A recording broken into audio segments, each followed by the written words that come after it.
Thank you so much for joining us today. I'm Alderwoman Jocasta Samaripa, and my pronouns are she and her.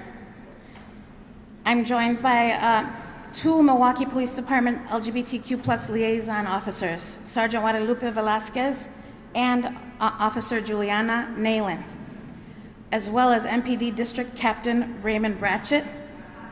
And I also want to thank my colleague, Alderman Mark Borkowski, for joining me today, as well as Alderman Robert Baumann. Bob Bauman's staff is here with us as well.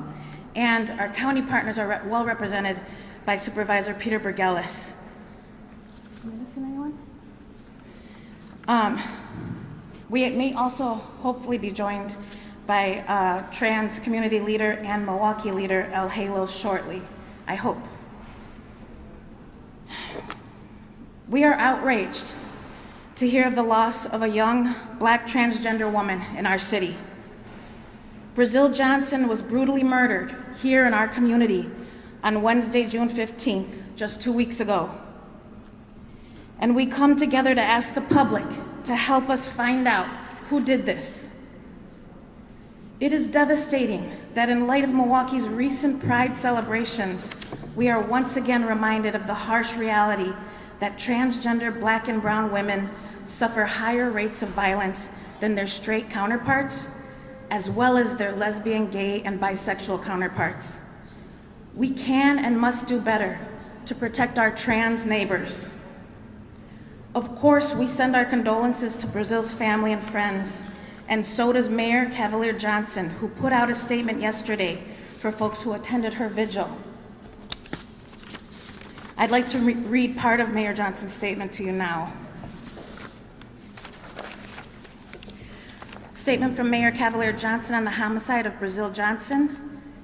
Homicides have taken too many lives in our city this year, and while the numbers are shocking, we must always remember homicides are taking the lives of individual human beings. One of those victims is Brazil Johnson, a 28-year-old trans woman who was shot and killed earlier this month. She was talented and loved, and the attack on her appears to be entirely unjustified. My office has discussed this death with the Milwaukee Police Department, with the city's Office of Equity and Inclusion, and with a member of our Equal Rights Commission. What I want is justice for Brazil Johnson. I also want to end violence against any person victimized because of hate, discrimination, or ignorance. We must recognize that this violence exists, and collectively, we must work to stop it. Thank you, Mayor Johnson. Again, let me state that today is a call to action. I implore my fellow Milwaukeeans to please reach out to us if you have any information about the tragic death of Brazil Johnson.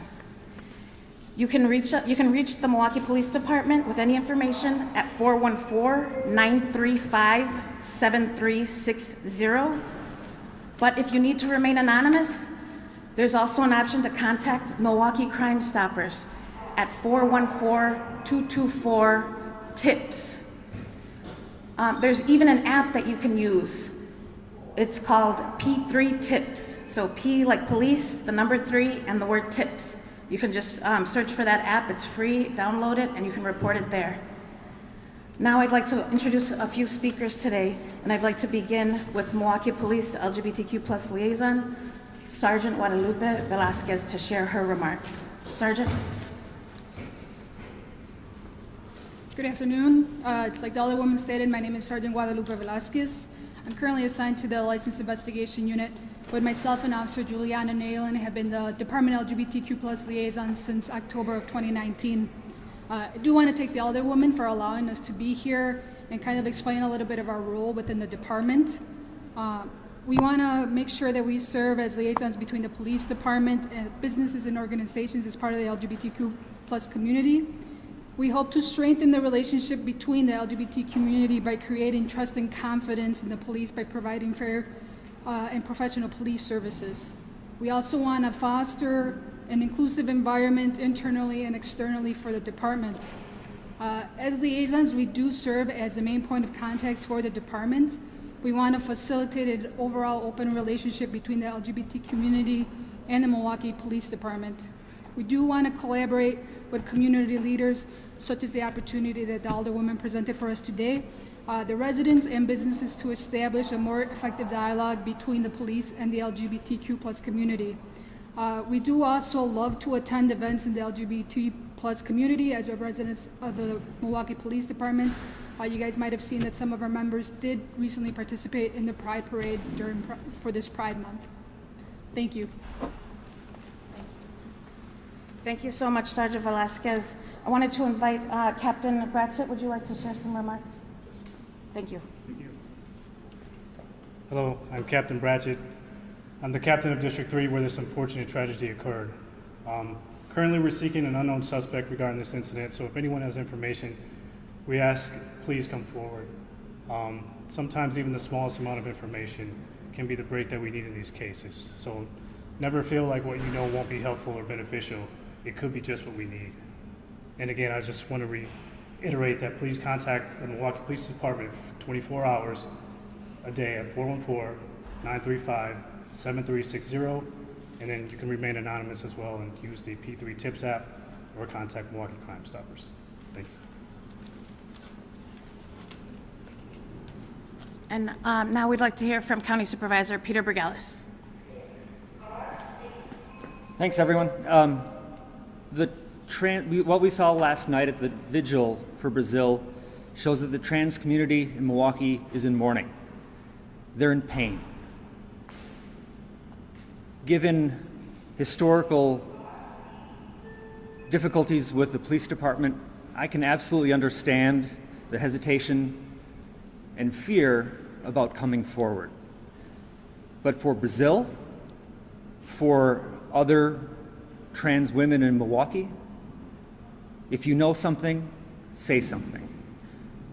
Trans people are 4 times as likely to suffer from violent crime than cisgendered counterparts. Milwaukee has a violent year so far. Let's not forget Brazil Johnson's name and her story, and let's find the person or people responsible for this. If you know something, say something. Very well said, Supervisor Bergalis. Again, the call to action is any information around Brazil's tragic death. I know we've already mentioned the app, P3 Tips, and again, the hotlines, 414-224-TIPS, if you'd like to remain anonymous. And I just would like to end with emphasizing something Sergeant Velasquez said. MPD does want to reach out to our LGBTQ plus community, and in particular, our trans community. I just by organizing this press conference, didn't realize some of the tension that does exist between the community and the police, and they really do want to reach out. I know I spoke to Chief Norman's staff yesterday, who indicated interest in sitting down with leaders, members of the transgender community in Milwaukee. They would be happy to do so, and I hope to follow up with folks shortly, and we hope that we can facilitate that, and Sergeant Velasquez spoke to that in her remarks. With that, thank you for being here, and we will take any questions that you may have now. Captain Bratchett, could we ask you a quick question? Brazil's mother says that she was shot multiple times at close range and disfigured. Can you confirm that, and does that indicate anything unusual or give you any sense of what the motive may have been? I cannot confirm the nature of the injuries. The investigation is still fluid and ongoing, unfortunately. Captain, is there an indication from your side of this that Brazil's death is directly related to how she identified that she was a trans woman? At this time, the motive is unknown, so I can't support that theory at this time.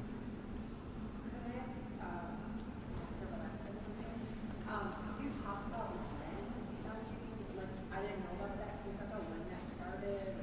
So Officer Nalen and I were appointed in 2019 in October, but the department has had Captain Heatherworth, who's now the Chief of Police in Shorewood, previously held a position before us, and there has been other members that have more informally held a position before us.